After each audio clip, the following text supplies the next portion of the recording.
This is a reading from the notebooks by Maria Valtorta, 1945 to 1950. This is a continuation of March the 30th, 1949. I'll pick it up with a couple sentences before where I left off. Those who protected it badly and judged badly will perish, but the work does not perish. Men may prevail with their impure sentiments, but not destroy the work of God. Punishment will be for those who have sinned or are sinning. But the work does not sin, and you have not sinned. It shall not perish then. Do you think you are over and done with being tempted? Don't think so. And for this reason I called you today in that way, March 30th, 1949 at 3:30 p.m., telling you to give me your hands, to transfuse my strength into you. For I knew and know what hatred is now being unleashed against you, now that, to be faithful to the 4 cardinal virtues, in addition to the 3 theological virtues, you have disappointed men and overcome a new temptation. They ought to thank you, because you keep them from sinning and incurring punishment. But when did that order ever love you with a just love, with justice? What member protected you in a holy fashion? Self-interested, conceit, diffidence, calumny, and deceit. That's what is stirring in different hearts under the black robe covering them. But he who unmasked scribes and Pharisees, who is weary, I have been nauseated by their actions for 2 years now, uncovers and displays them. These are the men who have already done you so much damage, who have ruined the work, who have caused you so much pain. There they are, with their true face, resentful because their hopes have been dashed. Remember, it was March 1947, and I said to you, he, the priest who puts his hand in your plate and eats the bread I have given you, my word, lifts his heel against you and establishes something iniquitous in his heart, saying, afterwards she will not get up again. Do you see? It doesn't matter. I told you, and I repeat, in reality, being a spokesman is accidental, but being faithful in justice is what lasts forever. You should thus be concerned about this alone. Let us proceed. Let us recognize other enemies of mine. Now, on the shores of my sea in Galilee, those who are worried about the dead and leave life, they are all who are caught up with earthly concerns, who lose sight of the proper end, which will yield an eternal reward, to follow a purpose which will end here, on earth. To bury the dead, especially if they are parents, is a good work, but a better work is to follow God who gives life to the soul. Publishing the work is also good, for souls will find life therein, but obeying God, justice, and being humble, prudent, and respectful towards the mystical body is better, for it yields the reward of eternal life, a reward free from all human incitement. In reality, if the current haste to print came from a single motive, zeal to provide nourishment to souls, their disobedience would still be partly forgiven by divine, infinite mercy. But there are many, very human forms of impurity in this present hurry, many, and I, just as well as merciful, truly cannot absolve them.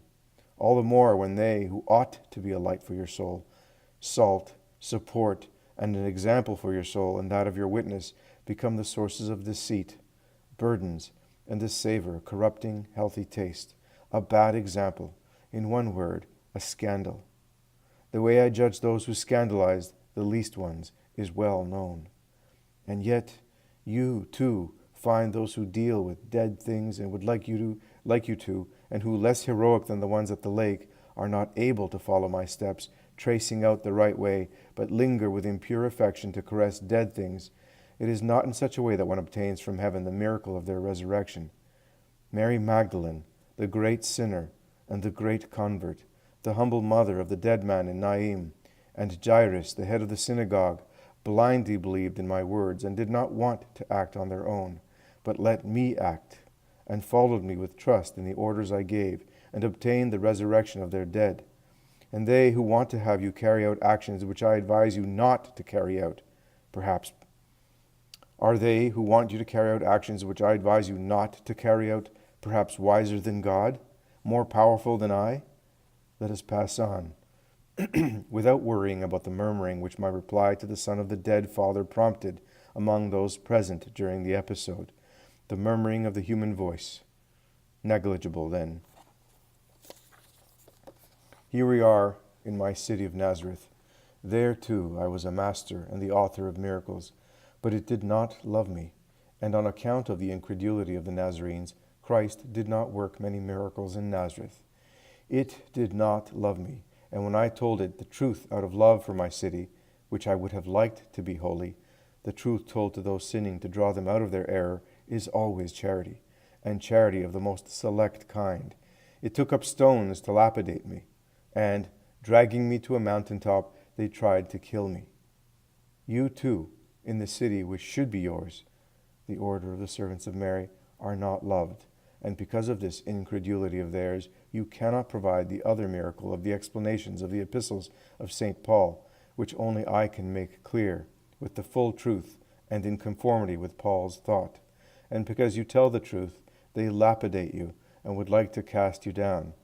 The stones do indeed wound you, but they cannot make you fall into decline, because with me you pass in their midst, and if they fail to change, not only will you pass with me, but with me you shall go away, far from them, to give you at least a peaceful passing in the arms of love, without men's disturbing your final hour with their shouts and actions which are not good.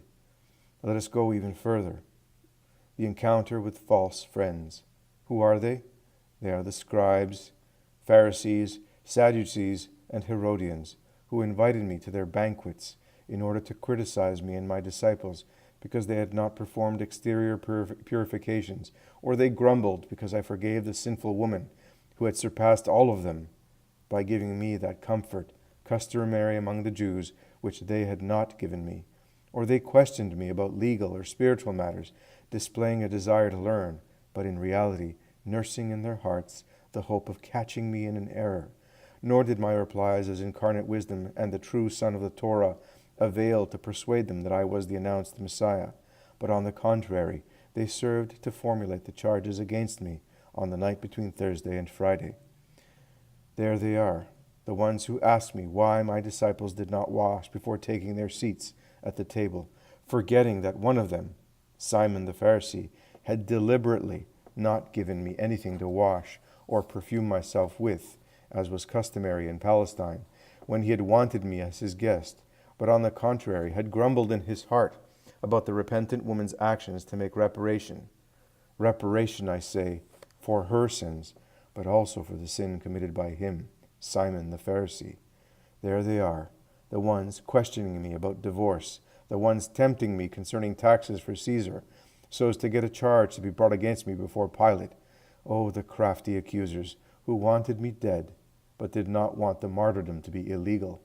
There they are, the ones who dragged the adulteress to me with a two-faced intention, the ones who were scandalized when I purified the house of my father, which had become a place for barter, usury, and trade, the ones who pretended to misunderstand the second life of the flesh after the last judgment, the resurrection, to see if I was stating a heresy, the ones who speciously had the question posed to me as to which was the greatest of the precepts, the ones who said that to believe in me they needed a sign. Did they perhaps believe after they got one? They did not. As they do not believe in you, as they did not, and as they never truly will, even if they say they believe you are my spokesman, and that the lessons and the work come from wisdom, and they say so to deceive you about their real purposes, or they believe and believed, and will believe in unstable fashion, and only when the strength of certain forms of testimony bend them to the ground, like proud trees bent down by a hurricane, ready to rise up again and deny their transitory faith, as soon as the power of God no longer spurs them, and his splendor does not blaze forth fearfully before them. Friends? No. Friends do not bring torment with specious questions to see if they can make someone fall into error, since there is no error in the writings. Friends, do not reproach someone for unreal sins when they know they should be reproached for their actions, which are not good, which they have carried out and continue to carry out, knowing they are doing so. Friends, do not place someone in a position to criticize the actions of authorities and rebel against them by altering the truth about the actions by authorities in order to denounce to the latter afterwards the acts of rebellion and criticisms instigated by their biased words. Friends do not rebel when just zeal sweeps away what occupies their souls, profaned by the sensuality of the mind, as filth and an unworthy trafficking. Friends do not pretend to misunderstand clear explanations in order to raise objections, hoping to make you fall into heresy. Friends do not turn illicit actions into betrayal, so as to say afterward that a friend is their accomplice. Friends do not portray a friend as mad or possessed, a liar or a sneak.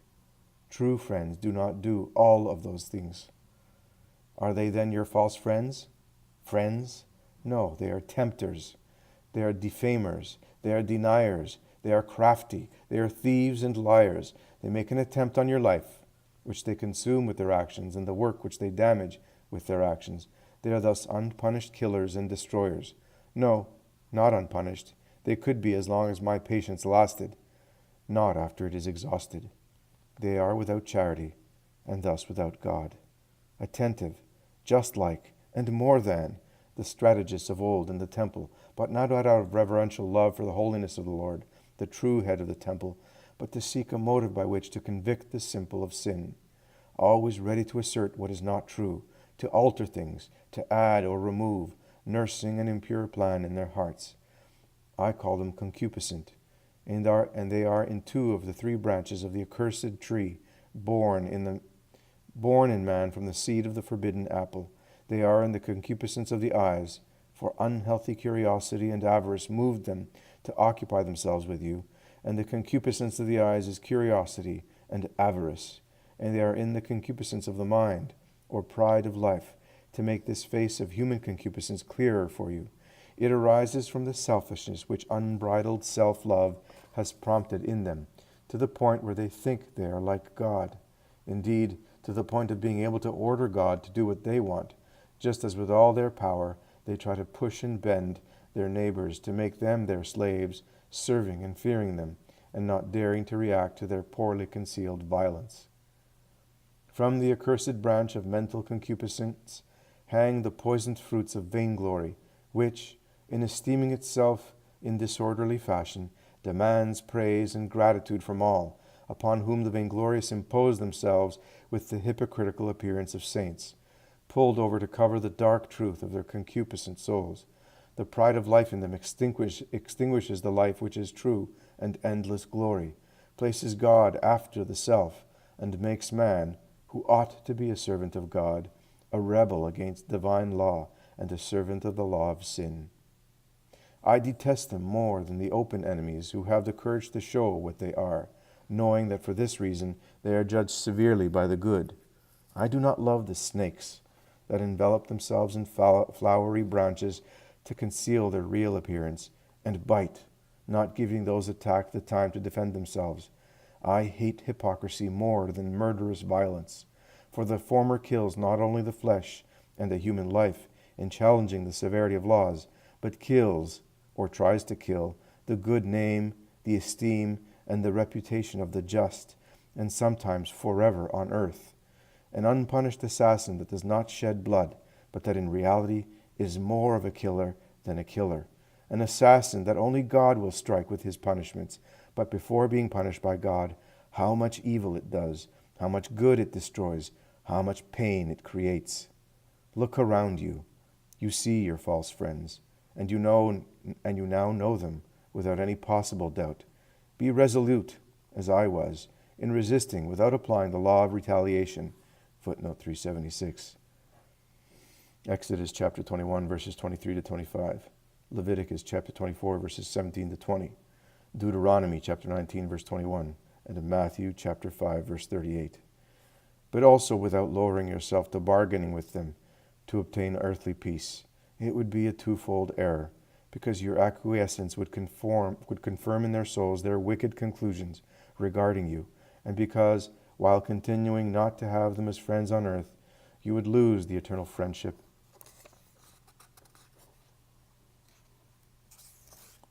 of your eternal friend, your Jesus. I tell you, be resolute.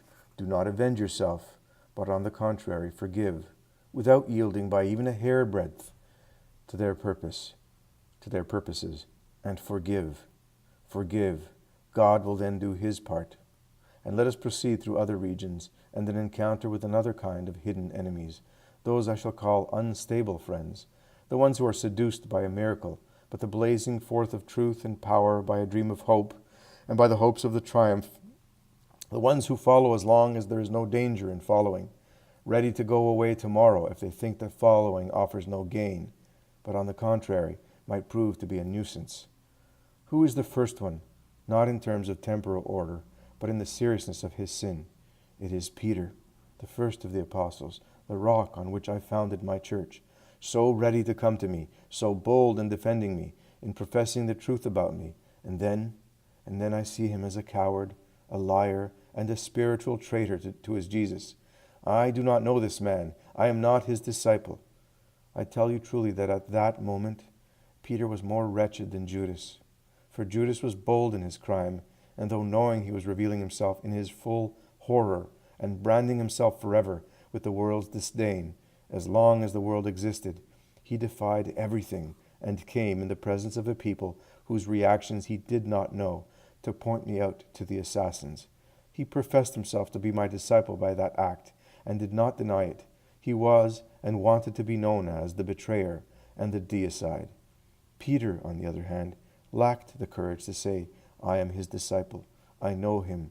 He should have added, and I profess that he is the just one, as befits the true Son of the true God. And he would have done nothing but tribute to honor to the truth, to that truth in which he had always believed as long as it was not dangerous to believe in it. That truth which was glory for him too, for it is an honor to follow and love the just, and a supreme honor to be the disciples of God. But he denied. His master was now being dragged before the Synedrium as a wrongdoer, a sacrilegious man, and a demon. It was dangerous to go against the Synedrium and to go against the mob, rebelling against one who until the previous day had been acclaimed was also dangerous. It takes heroism to defend someone who has fallen into disgrace.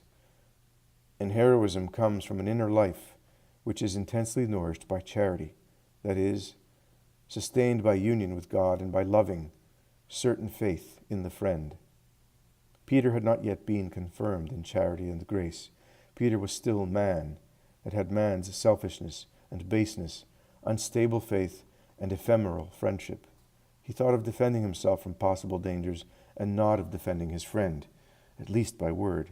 He let the enemies and the bought witnesses be the only ones to speak of him. Against their lies he did not raise up his frank, just words. And so, too, Peter, who just a few hours before had dipped his bread into my plate, had fed on me, and had professed that he would be ready to lay down his life out of love for me, raised his heel against me by denying me and saying, I do not know him. Why did Peter commit that sin? He, already designated as the pontiff of the church, which was then at the dawn of its foundation, because he was carnal man, whom trial and penance had not yet been able to convert into inner man. Why did God allow that sin in the first pontiff of the Church of Christ? So that, when he had repented, he would confirm his brothers and sisters, that is, so that in remembering his weakness, his own, he who for 3 years had fed on my charity and wisdom, would be able to judge with true justice, without the intransigence of an ancient Israelite or the weakness of an imperfect priest. The sins of his lambs, always less blameworthy than he, because they had not fed directly on my word, and also on that, following the example of him who had sinned and been forgiven, and then humbled and repentant, was rendered an interior man and holy priest, a true father and shepherd of the children of God and the lambs of my flock. Every pontiff would be like the first Peter, a judge and father, without intransigence or weakness, a good shepherd, another me, so that my flock would not perish and my doctrine would not be trampled upon. Other unstable friends, the disciples, who abandoned the Master after the discourse on the bread of heaven. Why did they abandon him? Because Jesus called them back to following the Christ, not according to the stimuli of the flesh, but through the impulses of the Spirit, that is, by regeneration of the old man, reborn as a son of God by having believed in me and accepted me. Didn't I say to the Samaritan woman The time is coming when true worshippers will worship the Father in spirit and truth. And didn't I say to Nicodemus, whoever is not reborn in the Spirit will not possess the kingdom of heaven?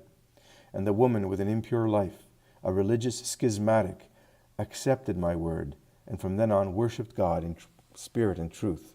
And the great Nicodemus, the light of the Synedrium, accepted my invitation and was born again to the point where he was openly my friend, when a Peter denied me.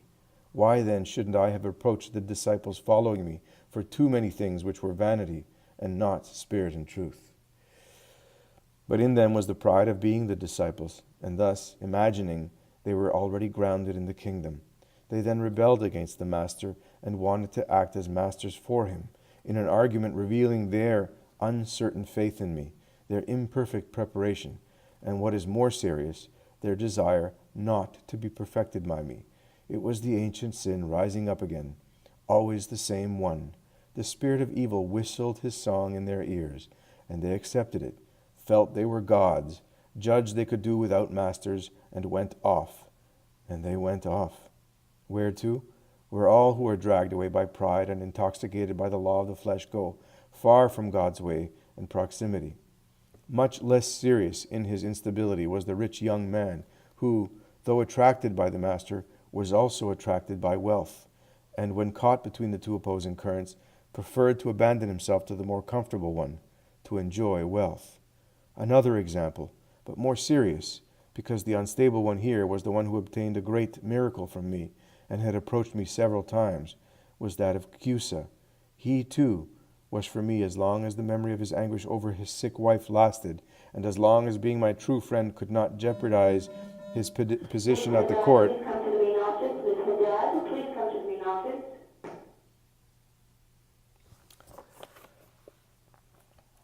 He too was for me as long as the memory of his anguish over his sick wife lasted, and as long as being my true friend could not jeopardize his position at the court.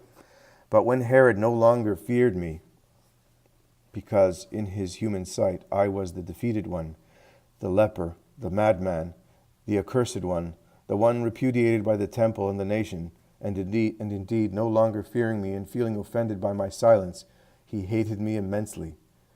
Cusa, who had already lent himself to the trap of my enemies in drawing me into his house for the banquet at which I was deceitfully offered the kingdom, the very human and paltry kingdom, thus aligned against me to the point of punishing his wife for being faithful to me, nor did my resurrection convert him or any other miracle. The man blinded by false values, who abandoned secure, eternal things for the precarious favor of a king and the fleeting power of an office at court. How many of these followers of what yields ephemeral honor, of what is a chain even for the free will and judgment of the soul and mind, how many servants, indeed slaves, of their pride I have among my own ministers. These were my unstable friends. Do you recognize in them the figures of yours? Here are the ones who, after feeling heightened in prestige as your friends, are ready to say, I am not concerned about this creature. I don't know her and don't want to know her. Here are the ones who showed love for you as long as they hoped your light would give them a halo of glory, and your extension and your exertion would yield them gain, but whose true sentiment emerged when your light was seen to be veiled by a judgment, provoked more by them and their actions, always opposed to my counsels, than by any other motive, and who now fail to show love for you. Here are the ones who waited to state an opinion because they lacked the charitable courage to support you as long as your triumph was uncertain. Here are the ones who, between unjust wealth and the true wealth of serving God and his instrument, preferred the ease of the former, avoiding trouble. Here are the ones who, when reminded of the duty to be spiritual while being carnal, prefer to go off on their own, on their path, which is no longer the one I pointed to. Here are the ones who, after receiving so much from me and you, leave the friendship of the King of Kings and his faithful one to please their inner king, and after offering you a halo of hay and flowers, which are such today, but tomorrow are fodder, and then nothing more, they array themselves against you because you refuse it, preferring the thorny crown of perfection and eternal glory, and on your head they set a crown of mockery. Oh, let them go ahead, and let them depart. Woe to those who are alone. Footnote 377, Koheleth, chapter 4, verse 10. Woe to those who are alone has been stated, but it is better to be alone than to have friends who seek evil. It is better to be crowned with mockery, which will fall like dead leaves, indeed, which are already falling when I decide to make the truth shine forth, than to wear a false crown which can deceive only the foolish and the carnal. It is this dark hour which will give you perfect light here and hereafter. I tell you so. And now, the friends who betray.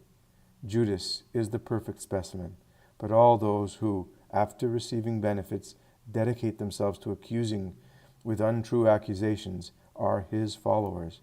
I had them. You had them. I had the perfect specimen in the one greedy for money and disappointed in his proud designs. You do too in these. I did in the one who is as dear to me as a brother. You also do. He betrayed me with a sign of love. With false signs of love, they betrayed you. He said he believed in me and pointed me out as a Satan. They also told you they believed you were an instrument of God. But when, because you really were one, you opposed their plan, they then said and say, you are an instrument of Satan. He said he was seduced by my wisdom, but openly called me mad when disappointed, and wrath concerning the plans he had in his heart, and their being discovered made him an enemy of the divine friend. They also told you they were seduced by the wisdom speaking in you and making you its spokesman. Now, disappointed and uncovered, they say you are demented and abnormal because of both a congenital defect and the infirmities which have aggravated your mental imperfections. He tempted me to sin because he could not accept that I was superior to sin, because I was God and the just man, perfectly just, voluntarily just. They tempted you to sin, not with the same means tried by Judas, but with what spurred them on, and with the twofold purpose of attaining their utilitarian and proud aim, and getting valid evidence to have you judged guilty in the mad dream that, once you were out of the way, greater and freer again, and pride would accrue to them. In reality, the 30 coins were the heavy stone which Judas tied around his neck to plunge into the abyss, and the mad hope of triumphing in just any way, after he had been unable to be the great one of Christ, King of Israel, was the rope which made him a suicide, deprived of life and life, eternally dead, dead, dead, eternally Satan, Satan, Satan. The second Lucifer, for God the Son, as the first Lucifer was such for God, the Father and the Son and the Holy Spirit, both of them rebels, proud and greedy, and both of them struck down, the archangel and the apostle, by divine justice. But what's different now? And in reality, if your prayer had not interceded to give them time to be converted, punishment would already have descended from heaven. As Judas, to get a justification for his iniquitous action, by every means sought to make me appear as a sinner, in such a way that he would appear as a just man, tormentedly acting against his friend to give honor to God, to persuade the uncertain that I was a false Christ, and to fortify the adversaries in order to crown his mad dream. Others did the same with you. The time has come which I prophesied to you 2 years ago. It is sufficient for you to reread those words of mine to know the point they have reached, without my continuing the parallel which brings you anguish and sickens me. Another weapon of those who are not just and lack the courage to suffer the consequence of their injustice. They then seek with tears and specious appeals to affection to silence or bring to a halt the words and actions of those rightfully carrying out their mission, which the imperfect do not like. The trap of affections. They tempted me not to be the Christ by waving my mother's anguish in front of me, and my duty to be her son according to the flesh. My reply is well known. My mother and my brothers and sisters are those who do the will of God. This will was more than my mother for me. For all the true children of God, this will must be more than everything else, whether it is sweet or as bitter as the chalice at Gethsemane and the sponge soaked in vinegar on the cross. They would like to make you, too, remain silent or withdraw from the way you have taken by invoking their love and the effort made for you in the work. No, it's not love, nor is it effort made out of love for you. Love is respect and understanding, the desire not to cause harm or pain to those who are loved. You love them. You that, though grieved in 1,000 ways by their actions, want to save them and keep them from suffering and defend them as if they were your children. Oh, poor thing, who have still not grasped the abyss of their hearts. They say they love you. They tell you to remember their love, but they appeal to it to paralyze words and actions by you, which could be the cause of their punishment, and a gag and restraint smothering their words and impeding new actions by them. Don't be upset by anything, and let nothing bend you to compromises you would later not feel happy about. Do not luxuriate in their more or less sincere tears, or avowals of more or less sincere affection, but at the same time do not be held back from acting according to justice by those tears or those avowals. Do not be held back, either, by an unreasonable fear of acting against charity, when all means of patience and persuasion have been exhausted in vain. I taught, if your brother has sins against you, go, take him aside and correct him.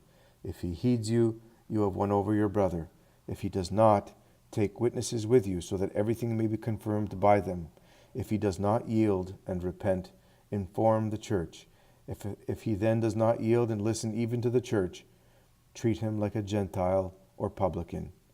This is why for years I have selected witnesses for you, and I now tell you they should get into real action by being present and also speaking on your behalf, so that those abusing your patience, courtesy, and respect for the priestly robe will feel uncomfortable with others who are not you.